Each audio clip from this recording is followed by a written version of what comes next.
हमारे YouTube channel सतलोक राम में आपका स्वागत है। हमारे चैनल को लाइक करें, सब्सक्राइब, कमेंट और शेयर जरूर करें। सत साहेब।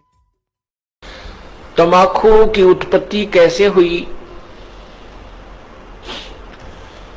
एक ऋषि का साधु था राजा।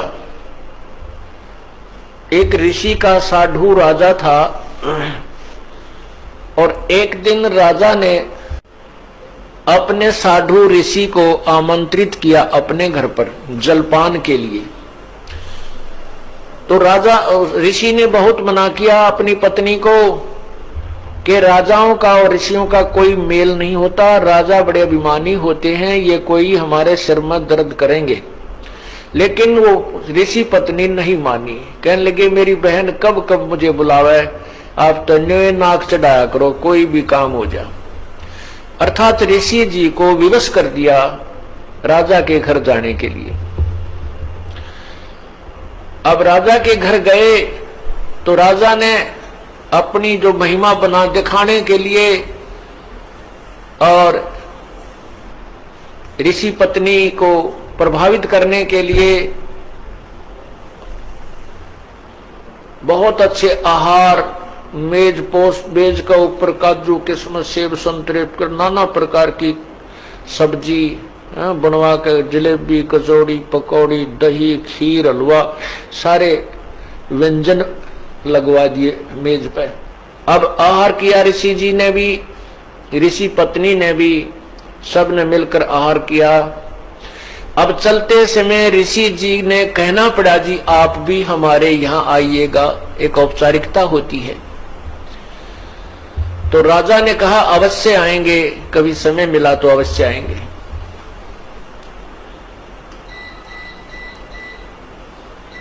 एक दिन वो समय मिल गया, राजा ने संदेशा भिजवा दिया कि हम आ रहे हैं।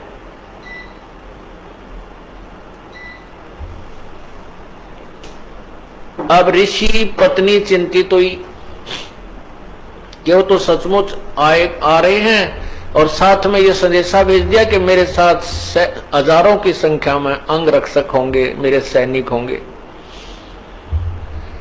अब राजा चाहता था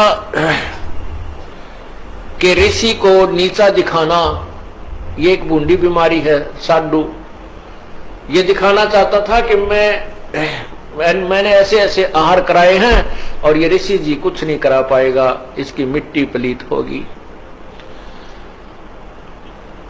और परमात्मा कहते हैं कबीरा सब जग निर्धना, धनवंता ना कोई, धनवंता सो जानियो जप राम नाम धन होए। अब ऋषि जी के पास अपने तप की कमाई थी, अपनी साधना भजन की कमाई थी।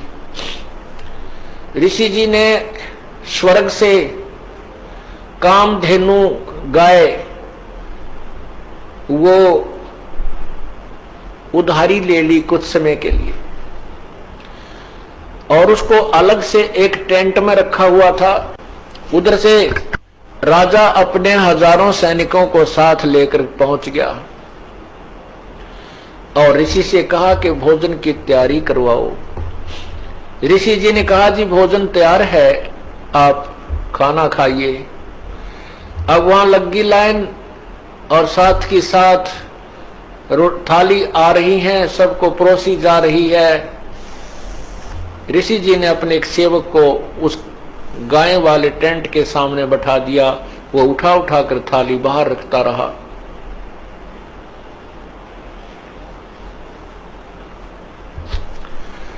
अब जब सब सैनिकों ने खाना खा लिया और ऐसा स्वादिष्ट भोजन उन्होंने कभी नहीं खाया था, तब राजा ने पूछा कि हे ऋषि जी आपके पास ना कहीं कोई भोजन बनाने की व्यवस्था नजर आ रही है, ना किधर को चूल्हा डाल रखा तुमने, ना कोई हलवाई बुला रखा, ये ऐसा भोजन स्वादिष्ट भोजन कहां से आ रहा है?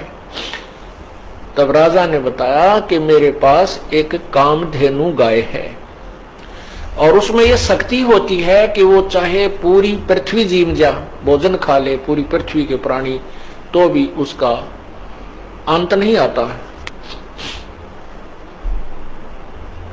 तो राजा के अब साधु की यारी दोस्ती इतनी होती है, अब राजा की नीत में खोट आ गया, नीत में खोट आ गया। उसने सोचा यू कंगाल क्या करेगा, इस गाय का मैं ले चलता हूं, बहुत ज्यादा सेना है मेरे पास और ये गाय सभी आहार करा दिया करेगी।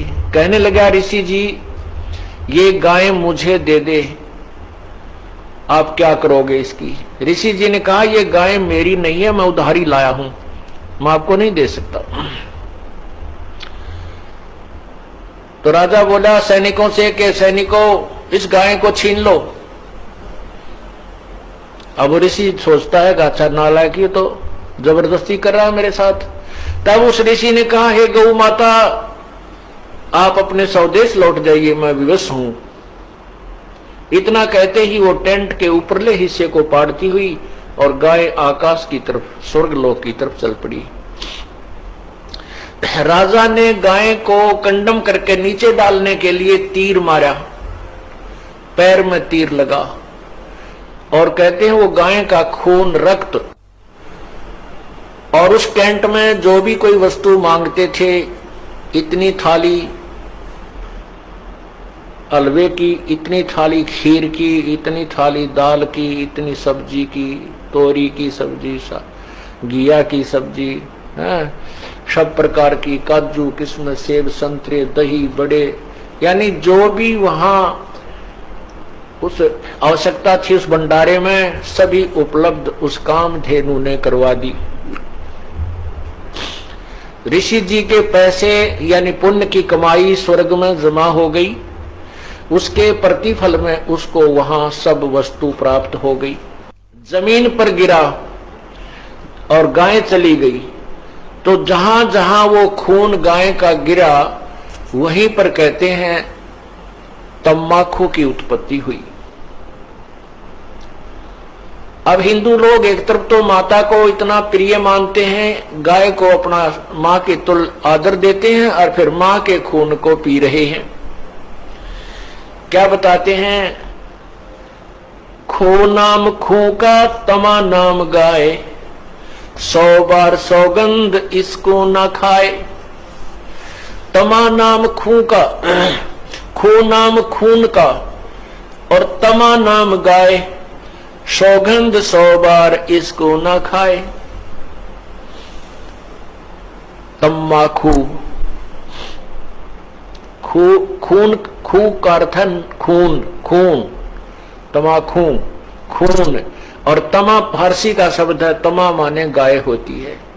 तमाखू यानी गाय का खून, खू नाम खू का तमा नाम गाय, सौगंध 100 बार इसको ना खाए ना पीवे।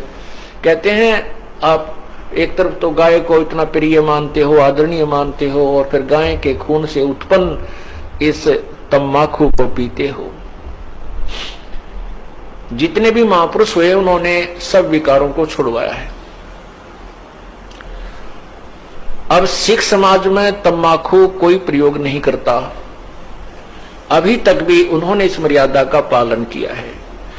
लेकिन और सारी बुराई शुरू कर दी, मांस खावर, दारू पीने लग गए। देखो बुराई तो सारी त्यागे पार पड़ेंगी। ऐसे ही मुसलमान धर्म के अंदर शराब नहीं छूते अभी भी, और बाकी मांस खावर होका पीवे। हिंदू समाज में बीड़ी, शराब, तंबाकू और मांस कभी प्रयोग नहीं करते थे। अब हिंदू समाज में कोई मर्यादा ही नहीं रही, सारे काम बिगड़ गए। तो पुण्यात्माओं ये नए सिरे से समाज सेट किया जाएगा और इसी तरह ये समाज सुधार और आत्म कल्याण प्रारंभ होता है। उन महापुरुषों ने भी कठिन प्रयत्न किए थे, परिश्रम किया था समाज को बुराई से दूर करने के लिए। आज भी वही चल रहा है और बहुत निर्मल समाज बन रहा है। छोटे छोटे बच्चे भी ये पूछते हैं, एक बार मेरा हाथ लग गया, मेरे पापा की गोद में बंडल था, महाराज जी मेरा नाम तो नहीं टूट गया। रो रहा था वो बच्चा। मैं कहा बेटा ऐसे नहीं टूटता, वो तो वैसे लग गया हाथ, गंद का समझ लो, गोबर में हाथ लग जा, धो ले अपने ने। हाँ उसको उठा के देना, ला के देना, पीने उक्का भरना, उसमें नाम टूट जाएगा, वो खंड हो जाएगा। तो पुण्यात्माओं, जो छोटी सी उम्र में इन बच्चों को ऐसा भाव बन गया कि ये इतनी बुराई है कि इसको हाथ लगने से भी हमारा धार्मिक कर्म बिगड़ जाएगा, तो आने वाली